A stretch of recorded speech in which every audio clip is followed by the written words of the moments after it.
Today I want to talk to you about a different type of book entitled In Cerchio.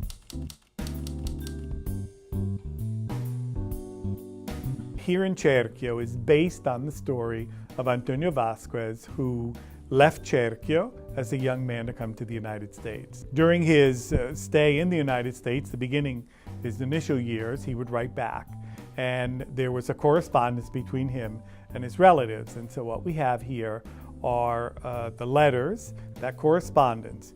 Through that correspondence, our editor puts together this story of one immigrant from Cerchio who comes to the United States and who ends up in Ohio.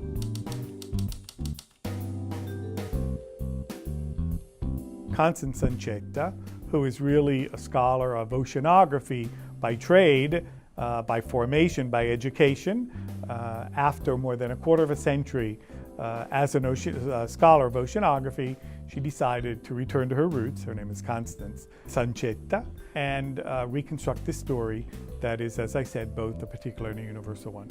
So I recommend this highly because it does a number of things, it gives us a series of, let's say, information of facts and figures with which we may not necessarily be familiar, but what we find out is that the Italian in Ohio, who came from Cerchio, is really no different, or his experience or her experience is no different from the Italian who then arrives from some other part of Italy, especially central or southern Italy, and ends up in New York or Chicago or New Orleans or any other major city with which we're familiar, but yet we're not familiar with these smaller cities. And that's one of the really gifts, let's say, that Costance Sancetta gives us with In Cerchio.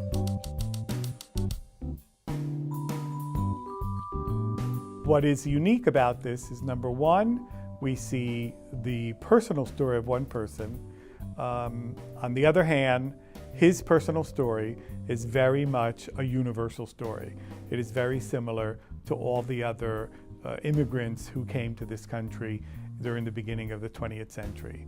That's what makes this book unique. It is both a particular look at the immigration experience, but it is also a universalizing look at the immigration experience in all its details. So I say to you, buona lettura.